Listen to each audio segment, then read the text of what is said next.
So as for today, we are going to discuss bridging between culture studies and new historicism.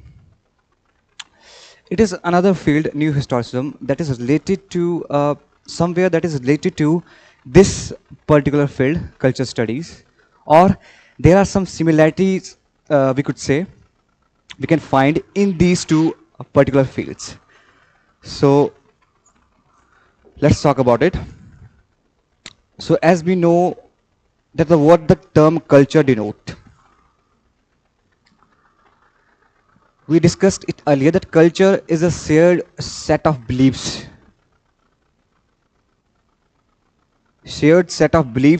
traditions. Okay, they are cultural symbol also that is followed by a particular group. You can also add traditions in that. But what is new historicism right now? Both these fields started at the end of 20th century, and new historicism is emerged in 1980. So there is a one common thing with these two topics is that they are still focusing on cultural and historical context. Culture and historical context. Literature should understood within its historical context. The cultural, social, and political circumstances of both time it was written and the time it is read.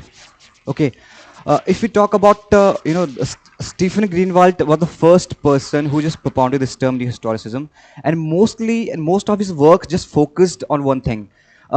It's focusing on Renaissance time, Renaissance period, where you have some brilliant and legendary writers like Shakespeare, William Shakespeare. So historical events, social structures, and cultural practices shape literary works. Okay, so it's all about historical and cultural context. Okay, of the Renaissance period, or they are mostly they are just focusing all the writers on the 16th century.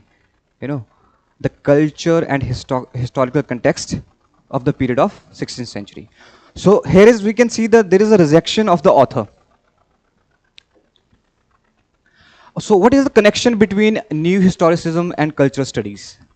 Both focus on the relationship between literature and its cultural historical concept.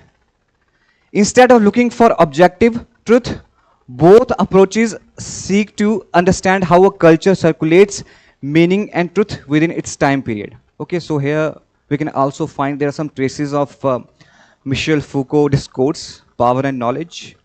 He also inspired many literary movement after that. Power and Society, they explore how works can support or question the dominant beliefs and practices of their time.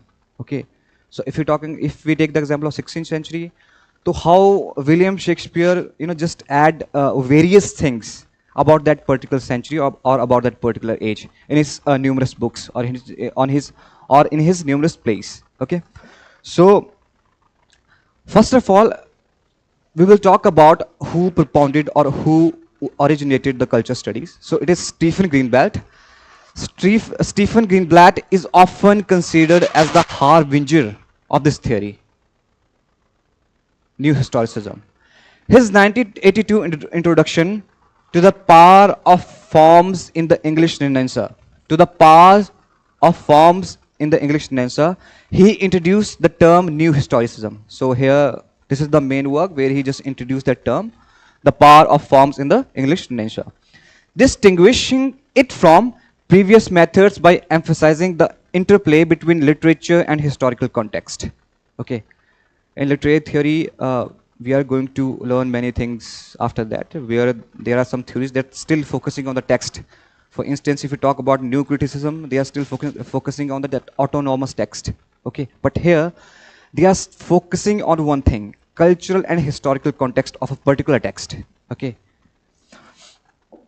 so let's talk about his major works. Stephen Greenblatt, Renaissance Self-Fashioning from Moore to Shakespeare, 1980.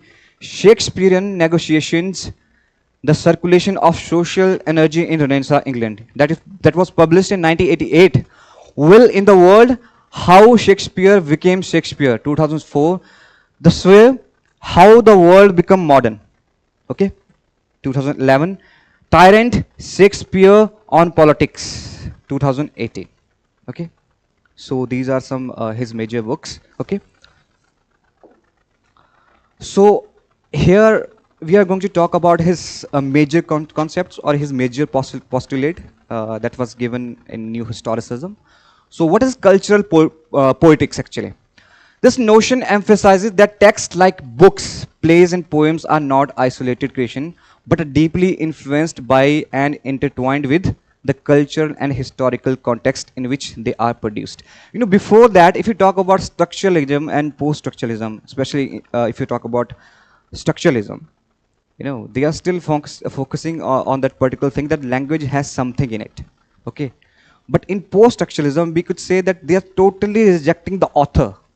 But here, in this approach, in this field, new historicism, we can see that they are still talking about history and the cultural significance of that particular age. And before that, I just in previous slide, I just we just see that, you know, Stephen Greenblatt is mostly focusing on the works of Moore and Shakespeare, the writers that belong to the 16th century. So ultimately, he's just talking about the work that was interpreted in that particular age. Okay, how literature affects, shapes, and is shaped by the society and time in which it exists.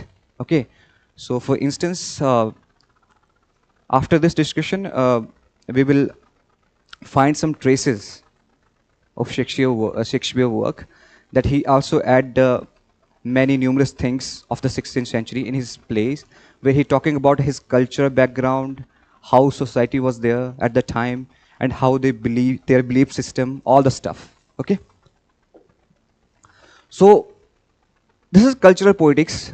So what is tempest analysis? So here I just take a example. For instance, analysis of the tempest in his essay Learning to Curse.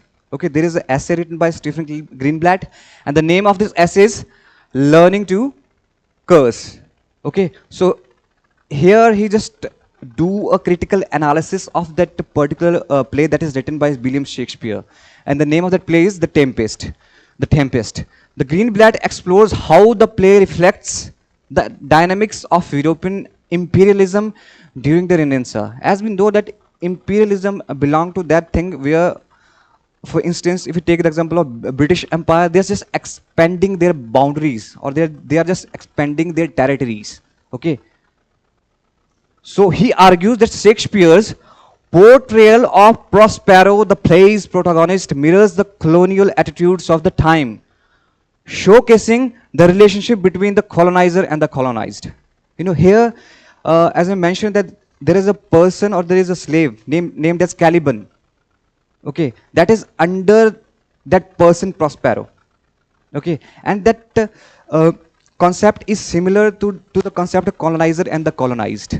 Okay, so let's go further. Analysis.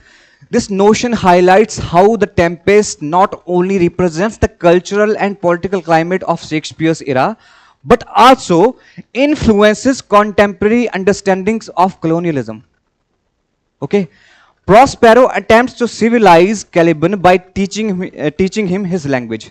As we take the example of, you know, that slavery system, I just mentioned earlier in my lecture that most of the slaves were transferred from Caribbean island to America, or here in Caribbean. You know, most of the slaves are not allowed to talk into their native language or communicate in their native language. They're not allowed that.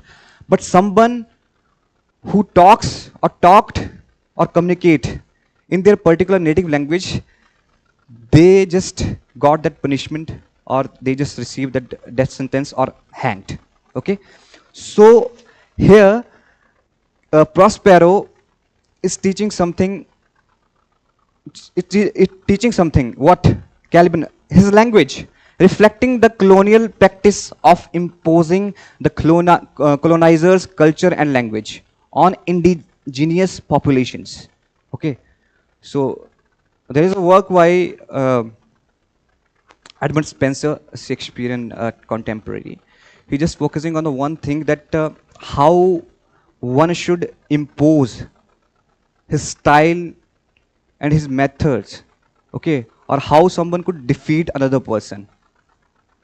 British Empire has that similar rule, by destroying their language, by destroying their naming system, one can, rule over other person or other country.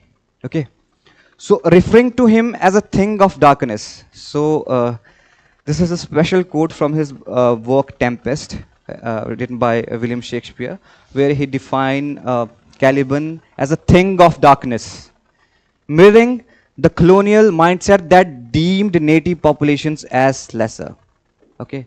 So thing of darkness. So thing of darkness, as we know that it's simply depicting those black slave people. Okay.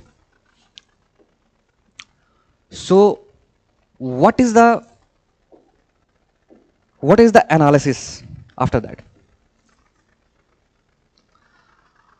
So here we could see there's some traces of colonialism. Okay, that is the plays written by William Shakespeare. The Tempest. Okay, the Caliban, the Prospero. They both have that colonizing and colonized perspective. So what is the term self-fashioning here? Self-fashioning, a term introduced in Stephen Greenblatt 1980 book Renaissance, self-fashioning from Moore to Shakespeare. Okay, another very major term if you talk about new historicism, especially if you talk about Stephen Greenblatt. What is self-fashioning? Before that, we learn his another major term. Okay, so here self-fashioning, a term introduced in Stephen Greenblatt 1980 book Renaissance, self-fashioning from Moore to Shakespeare. Okay, self-fashioning is about how people intentionally craft their public personas and identities to meet the expectation and ideals of the society they live in. Okay, it means that most of the middle class people are chasing noblemen. Okay, male nobles often depicted themselves in armor or with weapons, emphasizing their masculinity and status. Okay, so you can see the attire of the noblemen. They always wear that armor with weapons, emphasizing their masculinity and status. Okay, so what middle class men do? They always try to chase them down. Okay, they always chase noblemen.